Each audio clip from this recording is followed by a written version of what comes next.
Did you ever have an encounter with a saint who more or less completely upturned your life? Well, I did. That saint was Brendan the Navigator, and this is his feast day, the 16th of May. I always think it's the 19th of May, and so I am making this video on the feast day to try to get it out there, because I think Brendan is well worth celebrating.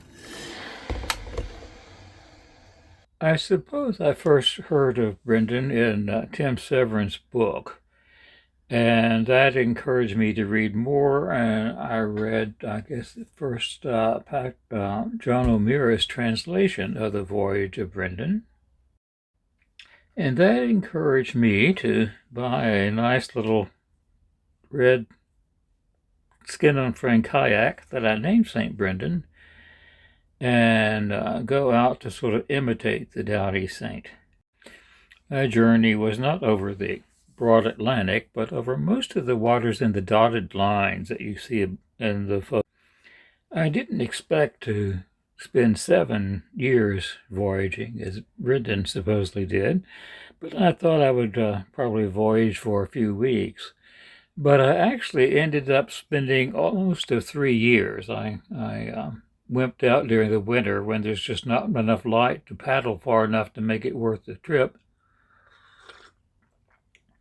And I have never had such a fascinating 3 years in my life before or after. We're going to end later with a prayer of St. Brendan that says, "Help me to journey beyond the familiar and into the unknown." And I have to confess that this was very much, in many ways, the unknown. I, like so many people, was going to paddle to Alaska. And I had a couple of friends who were going to go with me, and we would start out, and each time they decided that it was just too much trouble to paddle to Alaska. And so in the second case, since it was a bicycling friend of mine from New Mexico who was on vacation, I said, well, why don't we just paddle back down to Seattle so you can catch your flight back to New Mexico, and we can have a good time along the way.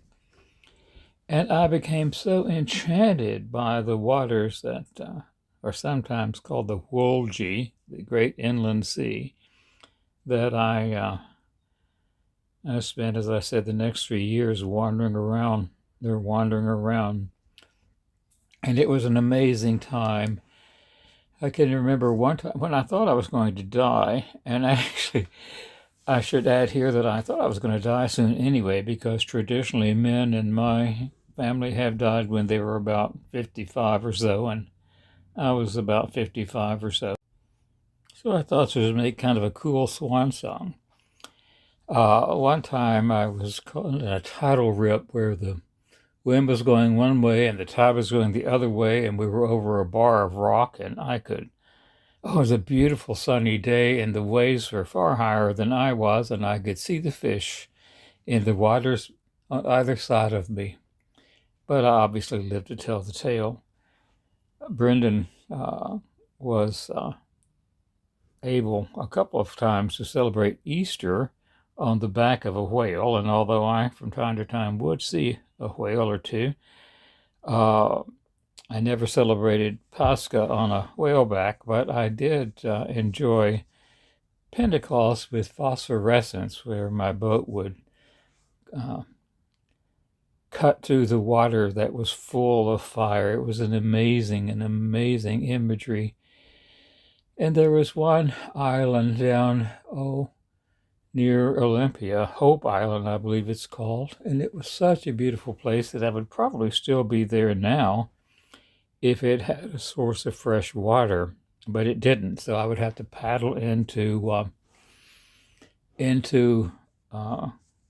Olympia to refill my water bottles. And it was there that I lost all the photographs I had made of the journey. That was the film day. And somehow I managed to get get all my film messed up with salt water and sand. So you just have to see Tim Severin's Voyage or images of St. Brendan rather than of me and my little kayak.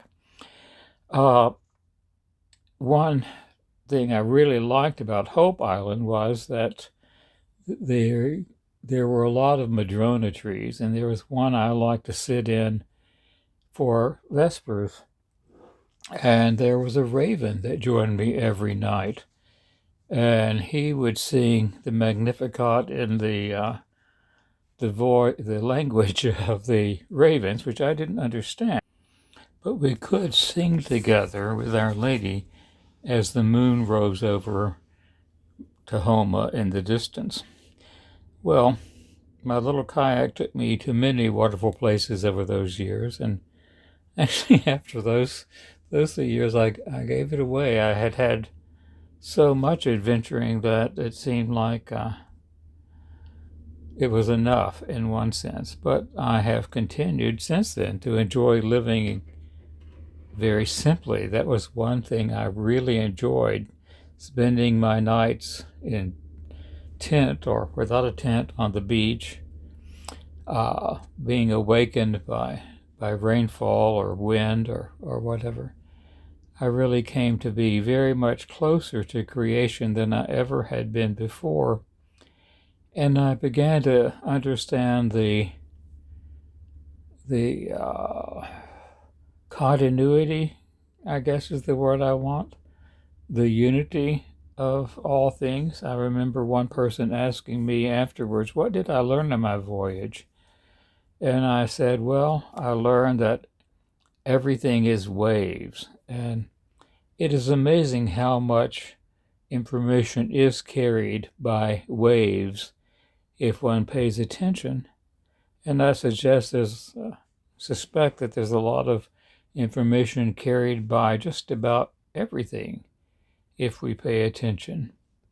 And when one is alone on the waters of the great sea in a kayak, one has to pay attention. Of course, Brendan had companions, and I didn't. I started out, as I said, to make a couple of trips with a couple of companions, and I didn't want to be responsible for them, to be honest. And Brendan was a better navigator than I, and he took responsibility. Indeed, on this journey, I almost always felt supported by the prayer of St. Brendan. So let's close with that prayer, shall we? This is the prayer of St. Brendan. Help me to journey beyond the familiar and into the unknown. Give me the faith to leave old ways and break fresh ground with you. Christ of the mysteries, I trust you to be stronger than each storm within me. I trust in the darkness and know that my times, even now, are in your hand.